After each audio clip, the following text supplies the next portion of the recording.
So my question for you is, having been there, I've done that, I've gone through the process. If you were going to have a child, how would you educate them about their Chinese American identity? I'm gonna push them to their grandparents, to mom and dad. No, but so I've tried my best to keep on to the heritage. I've been back to China for maybe, I think 3-4 times. I was just there last winter. I visited my father's hometown in the east coast of Shandong, a very rural village. And I saw where he grew up in, I saw the impoverished land, I saw the hardships.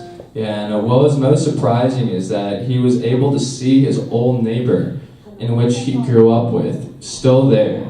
I don't know, Dad, how many years ago was it? How much time has passed? Maybe like 45 years, so I mean, just a crazy little story, just see how 2 different lives have changed. All of a sudden, his neighbor comes back with a wife, popped out 2 kids, flew around 2 countries, and now we're back.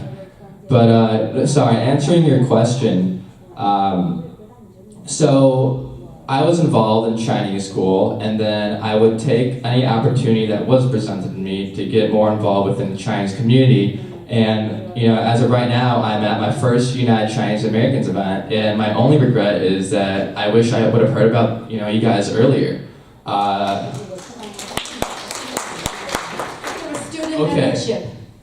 Okay, Teresa tells... Awesome. So Teresa tells me that's only been existed in 1 year, active. Is this correct? That's why.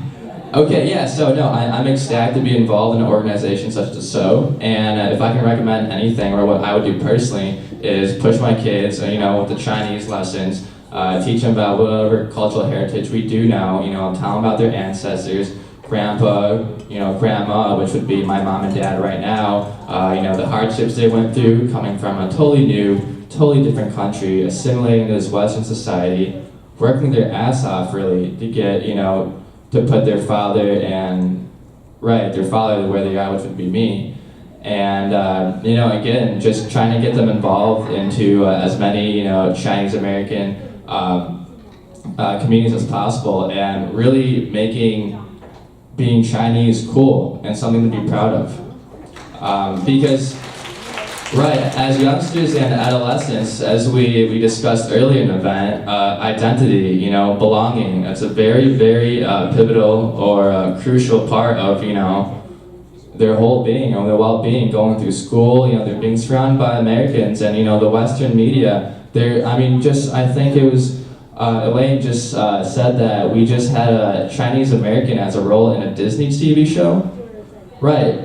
So yeah, that's awesome, man. Growing up, like you just discussed, we didn't have that. So, a lot of the Western influence is pushing, it's got to be a Caucasian lead, etc. So we don't really have that to be glamorized, or, oh no, it's, the Chinese American guy that's good looking, etc. So, yeah, just make Chinese being cool, like make Chinese cool again, and make Chinese cool again, really, and then the kids will follow. Growing up being 5, 6, 7, it's an inevitable feeling because you have this cultural conflict of 2 identities, and I felt a bit, not ashamed, not embarrassed, but different, and when you're different, you feel alienated. You're in your own little island, just by yourself, and you go to school, 9 to 5, I forget, I didn't really pay too much attention in school, but, so you're in school, and then, you discuss, oh yeah, did you see that football game, whatever, oh yeah, how was that exam, that was awesome, you got an A, I got a B, cool. But then when you go back home, you're in this Eastern household, and all the other American kids, your peers, are going back to their American households, and we're going back to 2 different cultures. And then when we go back tomorrow morning, we can't, hey Johnny, we just had a Chinese New Year last night. What did your family do? Nothing, because we don't celebrate Chinese New Year. So, yeah, make Chinese cool again. Not saying it hasn't been cool. Let's say, let's make Chinese even cooler for the adolescent generation. Thank you so much, Jason. One of the missions of the United Chinese American and United China UCA Illinois is absolutely we'll focus on the next generation, and that's the very reason we hold a conference like this. So we'd love to hang out with cool kids. Yeah. Don't you think we're cool too? Okay, we're gonna make us cooler together. Thank you. Oh, by the way, can I help this? So for the cool kids out there, or cool parents, we do have a Facebook, United Chinese American Facebook. Please go to Facebook to like us. You will love it.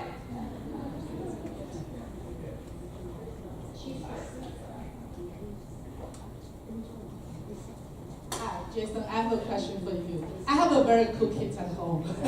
Awesome. Yeah, he's same. Let's hang out sometime. Yeah, same age as you and have the same passion. Wow. When he told me at the age 14 he wants to be a bodybuilder and a Yes, I love it. I love it. Yep, I'm And I was horrified.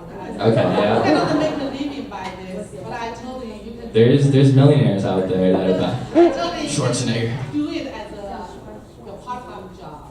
So my question is, how do you find the resource? Do you think it's possible to make a living as a bodybuilder? My son still think about it. But no, you should have a career like, Right.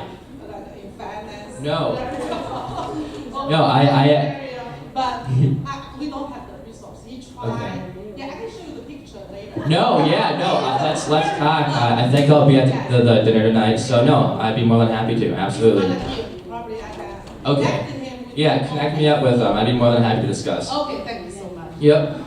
Yeah, so I think it's totally possible. I believe it all derives from building a personal brand. We're currently in this social media craze world in which social branding has, or personal branding, sorry, has endless opportunity.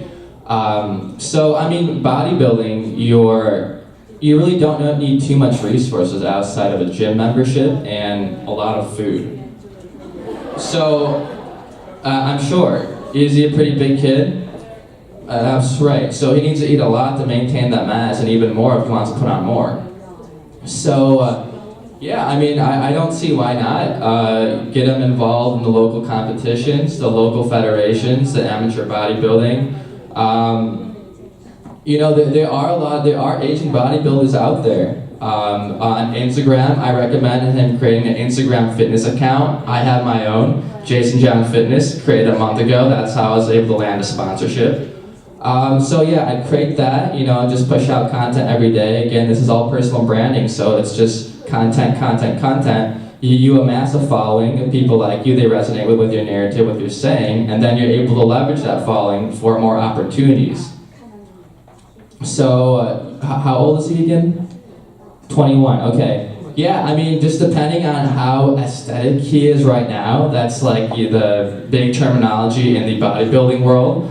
I would have to take a look, but I mean, if he's been lifting for a while, there's no reason you can't, and there is money to be made, but maybe like get, you know, part-time sales job, part-time bodybuilder, but you know, the sky's the limit, and I really believe that.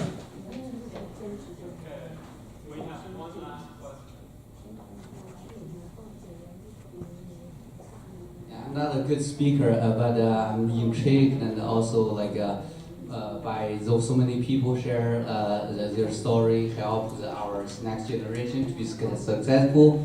As a parents, you know, my daughter had like a very severe depression. She has to stop school for a year and a gap year. So 2 years without going to school. So went through a lot of difficulties, and finally she went to college. Right now she's in UK, Edinburgh University, study like philosophy and mathematics.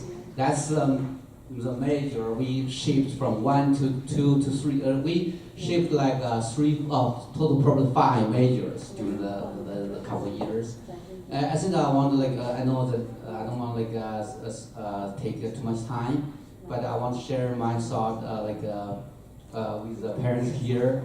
The thing is, my daughter is so bright, and everybody likes her. When she was 4 years old, one day I said, well, I just I say, well, If she doesn't behave good, they say, well, if you don't do this, if you do this, now I'm not let you go to the school.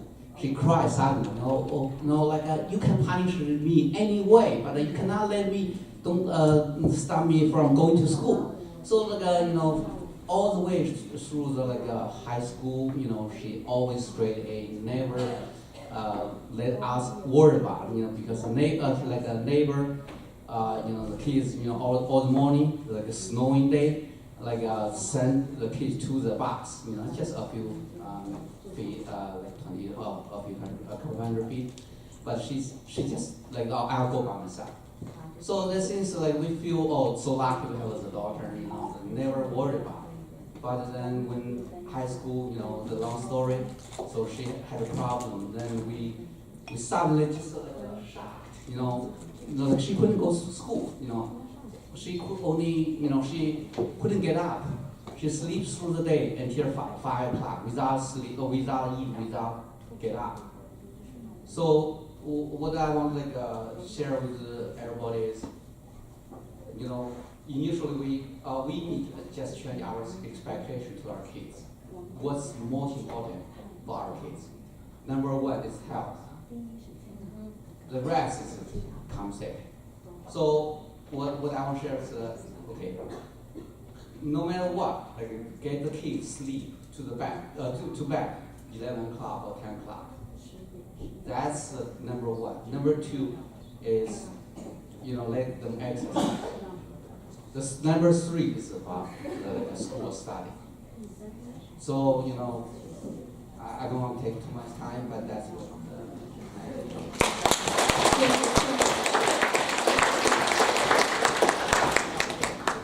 One question here for Teresa. What motivates you to go to politics? And what can we do to improve the leadership and influence skills of our kids and ourselves? So the question for those of you who didn't hear, what motivated me to go into politics and how can we encourage the leadership skills in the next generation. So I went into politics because I thought that would be the best way for me to make a difference.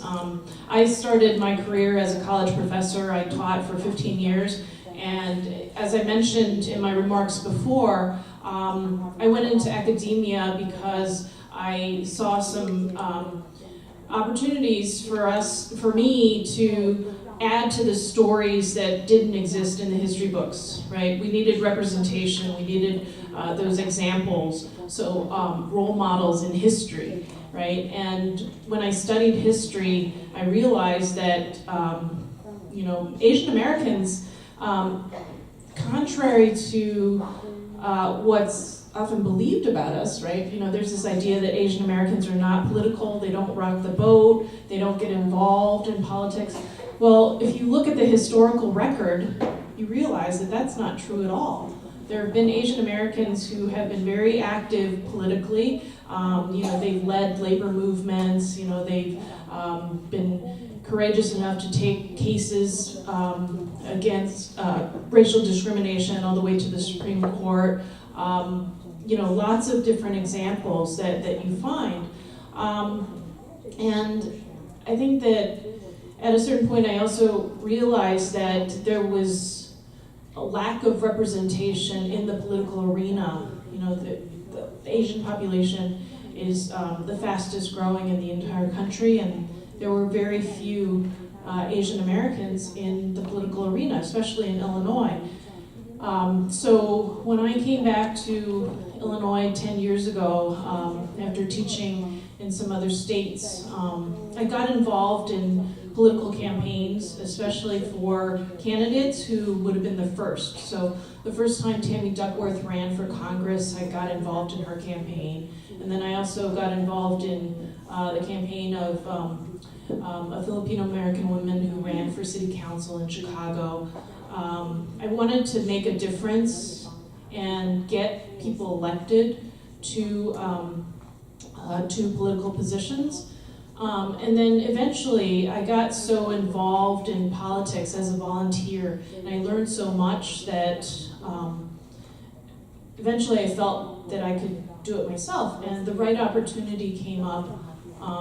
And it wasn't until 10 years after I got involved and first got involved in Chicago politics, I had worked as a community organizer and a policy advocate in the Chinatown community, and realized that there was a lot that was needed in the community. And as an advocate, we could push and maybe get some victories, get some concessions from elected officials. But until we actually had a seat at the table, we wouldn't, really make the important strides we needed to have significant changes. And so when the opportunity arose in the district in which I lived, I jumped at it because I didn't see where the establishment was going as the best route for the community. My predecessor had been in office for 20 years and really didn't serve the needs of the community, and he wanted to retire and get his son appointed to succeed him. And I felt that was wrong. I felt that I could do better, and I had the experience from having volunteered on other people's campaigns to run a credible campaign on my own. And so, I jumped in and decided to run for office. So, it was many years in the making. And I would say that for young people who are interested, it's important to get the experience under your belt. I think all the advice that was given in the presentations earlier are great ways to get your kids more engaged. They have to become passionate about something. You encourage their leadership skills and let them problem solve and take the initiative to try to make things better. If they want to end up leading and running for office, make sure that they have the experience getting involved in existing campaigns so that they know how it's done. One other thing I would say is that as a candidate for office, one of the skills that is perhaps one of the most important is the ability to communicate and to interact, to be well-adjusted socially and to be able to interact with other people, because that's what I do all day long. I have to talk to people, I have to knock on doors, I have to communicate with my colleagues when we're working out the language for bills and taking them through committee and debating them on the floor before the bills get passed.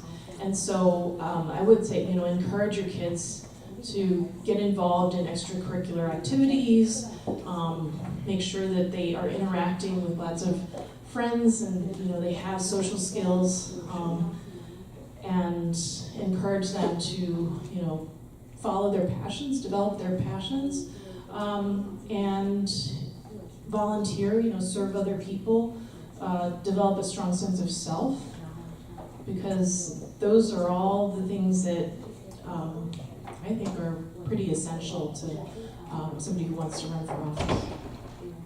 Thank you very much. Before we end, I want to give each one of you a chance to say a few concluding words. So my final thoughts are kind of related to the question about what I would do to help my future children engage more with the Chinese community, because I know, for example, this is my first interaction with the Chinese community, and I've lived here for 2 decades. And I think that the way I would have been convinced to kind of join the community and know more and not just kind of erase that part of my history would not only be to seek out kind of role models of representation, history, culture, and language, but also really have that be a choice. So not only maybe as a parent, I would really want to present that as a choice, give them every single opportunity to become part of the community, And like any choices, I think if they ended up rejecting it for that portion of their life, you kind of just have to allow that to happen. So if they really don't want to become a part of the Chinese community, that might mean 5 or 10 years of them not being part of the community. But then if they do choose to come back, it's of their own volition, and it's not because someone is forcing them to.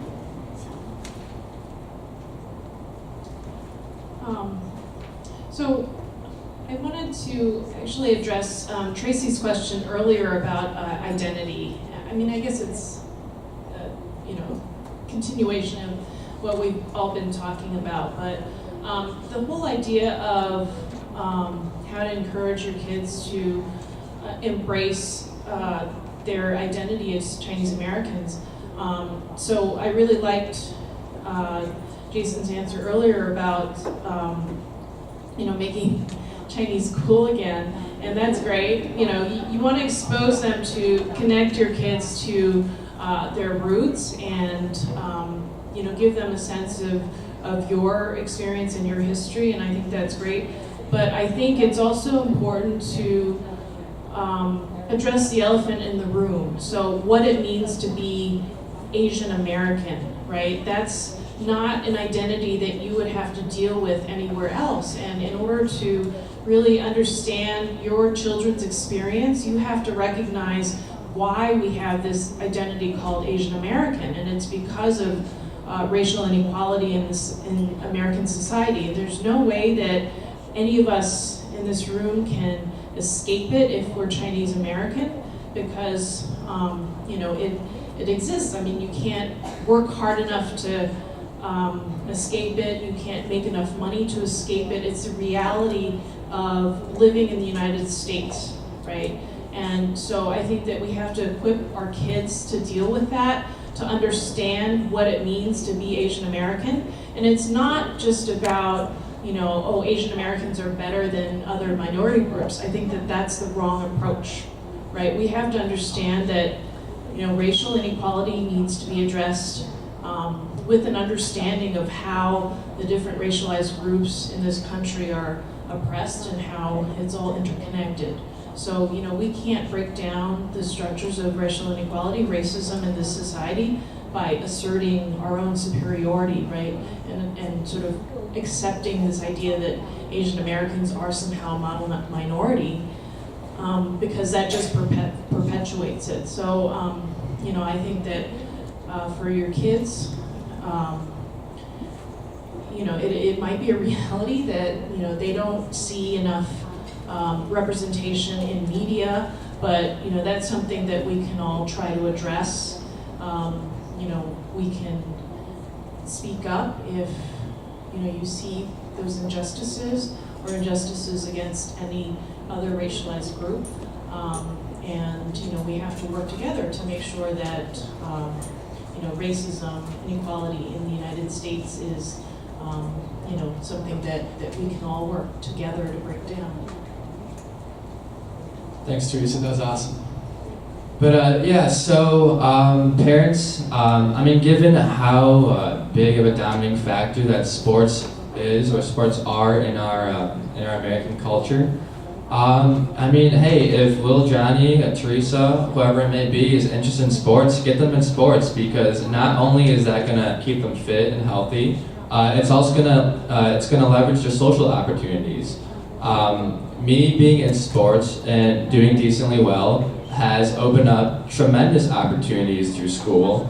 I was always more of a social butterfly, if you will, but through after school soccer, after school tennis, whatever it may be, hey, you're gonna make so many friends. And as we discussed before, how important it is for belonging. We're already coming from this split identity, so it's just that much more difficult. So please, get your kids in sports, get your kids involved in whatever high school programs there may be.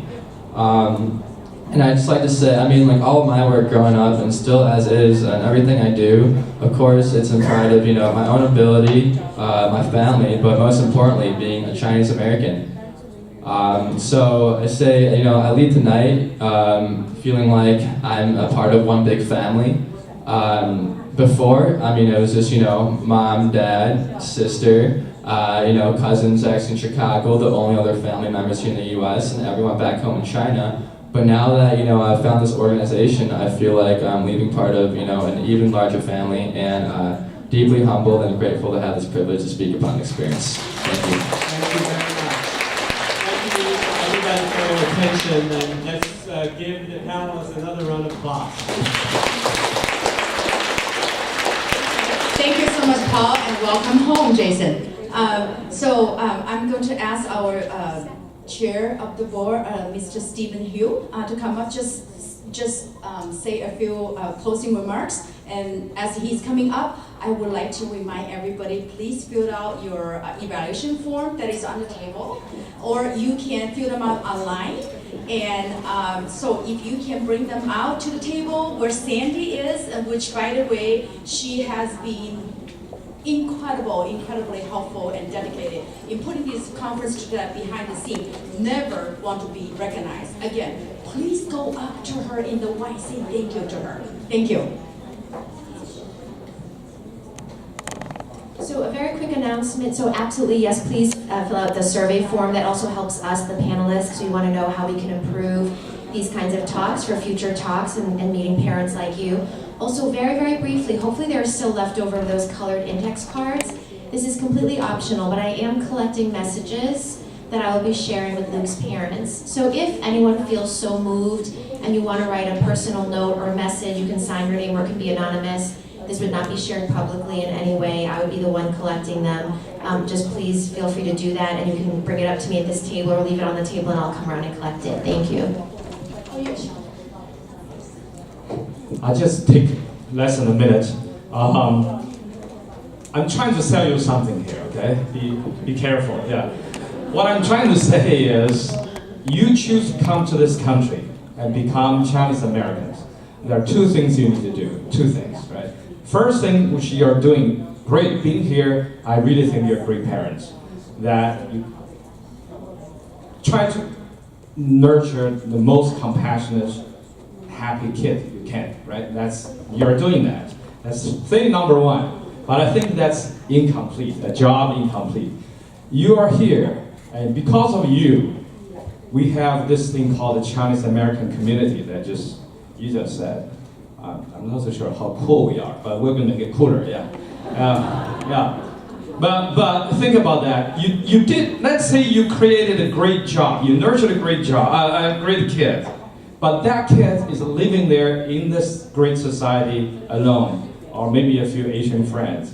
Where is that community, right? So second thing is, you have a second job, and that is to make really a community where everybody will help each other, right? Help each other out. Like when we have a Sherry Chen and Professor Xi Xiaoxing case, every Chinese American are helping them, right? That is a case of where we are a real sense of community. If we don't help each other out, don't care about each other, in what sense we call ourselves a Chinese American community? And without that, our kids will actually doing less than realize their full potential in this society. So two job parents, right? And you spend your 20 years, send them off to college, and they did a great job, whether community college or Harvard, I don't care. But then, if you have still some time, join UCA. I promise you that you will find most compassionate people, most caring people, and people who really want to make a change. You wouldn't get a better deal than your $45 than that. Thank you.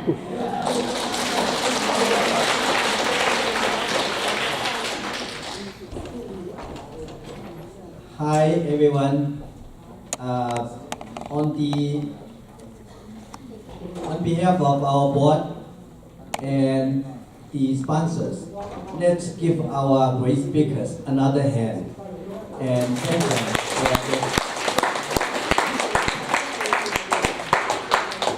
and of course the panelists. You guys gave us some real good tools for something that really touches our hearts. I would say that as a parent myself, I know that we have not been very prepared in terms of how to educate our kids. We learn how to parenting from our parents, And I don't know why, for some strange reason, kids like us, who came from China, did not seem to need a lot good parenting.